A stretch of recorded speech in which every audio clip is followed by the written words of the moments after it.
Сәлем достар, каналыма қош келдіңіздер. Маған тіркеліп, арнаның дамуына өз үлестеріңізді қоса кетіңіздер. Өліп-өшіп қосылған күйеуімді 8 жылға соттатып жібердім. Әдемі киінген, алтынға малынған көздері, күлім қағып ойнақшып тұратын мені жұрт анадан осылай туған деп ойлайды. Ал менің бұған дейін не көргенім, қалай өліп тірілгенімді екі балапаным мен бауырларымнан басқа ешкім көрген жоқ. Әлемнің бәрі махаббаттан. Сенгенің, сүйгенің жақсы адам боп шықса бағың, жаман болса сорың екен. Менің сүйгенім өзіме сор боп жабысты. Ернат екеуміз студент шақтан жүріп үйлендік.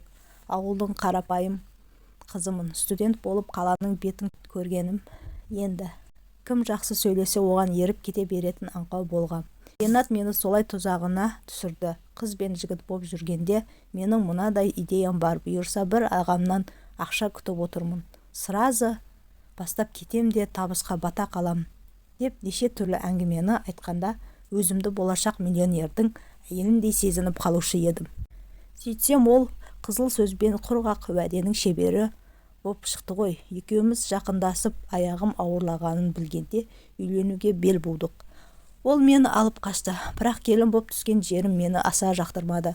Әсіресе шешесі, мен балама подружкамның қызын әперем деп жүрген едім. Сен қайдан сап ете қалдың деп қарсы алған. Басында жылы шырай танытпағасын, кейін жақсы тұрып кетем деген ой бекер екен. Енем екеуміз жиі ұрсып қала беруші едік. Ақырында бізді үйінен қуып шықты. Қалаға келіп нағашы әпкемнің үйін паналадық. Өзімнің аяғым ауыр. Түске дейін оқуға барам, түстен кейін компьютерлік қызмет кеңсесінде жұмыс істеймін. Мен жұмыс істеп жүрмін, братандармен келіссөз жүргізіп жүрмін деп күйеуім күнде өтірігін сыпырып кеш бата үйге келеді. Басында имандай сеніп жүрген 3 айдан кейін бір тиын таппайтын жатып ішер жалқау екенін түсіндім де әпкемнің алдында ұятқа қалмайын деп бөлек пәтерге шығып кеттім. Сол ауданнан ремонты жоқ бір орыстың жаман пәтер болған, бағасы да қалта көтерерлік екен. Соған көшіп алдық. Сөйтіп жүріп ұлымды дүниеге әкелдім. Үйде жейтін аш жоқ. Баламды құшақтап әпкеме қыдырып барғандай боп тамақ жеп қайтушы едім. Барған сайын жездеме, бажаңызға ыңғайлы жұмыс қарастырып көріңші деп жалынып жүрдім. Обалы не керек, жездем күйеуімді құрылысқа кіргізіп берді. Мен құрылыста істейтін адаммын ба? Осы маған лайық па? Деп бұрқылдап әрең барып келуші еді. Итшелеп жүріп 2 баланы өмірге әкелдім. Бұрынғы мен сүйген Ернаттан жұрнақ та қалмаған. Ішіп келіп миымды жейді. Әрең жинаған ыдыстарымды ындырып мені көшедегі көлденең көк атынан қызғанып ұратынды шығарды. Ақырында заңды түрде ажырастық. Оған да нағашы әпкем ықпал етті. Гүлдей жастығыңды осыған қор қылмашы. Байыңнан не рахат, не пайда көріп отырсың? Мойныңа масыл болып мініп алды ғой, деп ақыл қосты. Шынында да не ақша, не балаларына беріп жатқан тәрбиесі жоқ. Еркекті асырау маған оңай емес екен. Ақыры ажырасып тындық. Балаларымды анда-санда көріп тұруға рұқсат ет деп қоймаған. Мен айына 1-2 мәрте келіп балаларын көріп кетіп жүрді. Bir күні жұмыстан келгем. Үйде қатқан нандар жиналып қалған екен. Әпкемнің ұлын үйге шақырып, итіне алып кетуін өтіндім. Жиенім үйге келіп, екеуміз шай ішіп отыр едік. Үйге Ернат кіріп келді. Кішкене ішіп алған екен. Жиенімнің көзінше маған тиісіп әбден мазамды алды. Жиенім жас бала ғой. Мен қайтайын деп нандарды алып шығып кетті. Ол кете сала күйеуім мені жуынатын бөлмеге сүйреп кірді де есікті ішінен кілттеп алып қылқындыра бастады. Сен кіммен жүріп жүрсің? Кеше сені бөтен еркекпен көрдім деп 2 көзі қанталап мені бетімнен ұра бастады. Қашып шығуға әрекеттеніп едім, шашымнан сүйреп тұрғызып алды да кафелденген қабырғаға басымды соға берді. Әрі қарай есімде ештеңе жоқ. Есімді жисам бет аузым қан-қан. Жанымда 2 балапаным жылап отыр. Тәтелеріңе звондап айт деуге ғана шамам келді.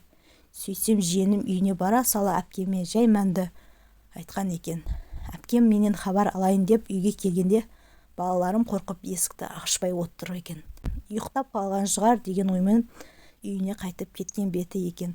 Жағдайды естіген дереу жедел жәрдем шақырып мені аман алып қалды. Басымнан алған соққының кесірінен 7 ай аяққа тұра алмай төсекке таңылып қалдым. Қызғаныштан өлімше етіп сабап тастаған Ернат мені залға сүйреп апарып тастапты да айналадағы қанды жуып ешкімге звондамаңдар, есікті ашпаңдар деп балаларын қорқытып қашып кетіпті.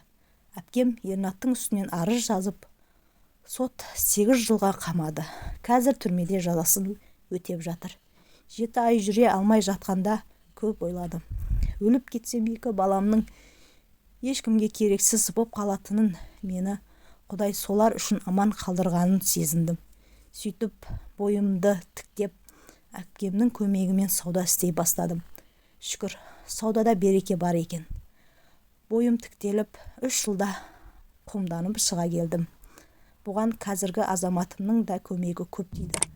Ол да кәсіпкер, базарда сауда істейді. Ең бастысы балаларыма қамқор, мені сыйлайды. Өз өмірімді жария еткендегі айтпағым, біздің елде таяққа шыдап, күйеудің езгісіне көніп жүрген қаншама әйел бар.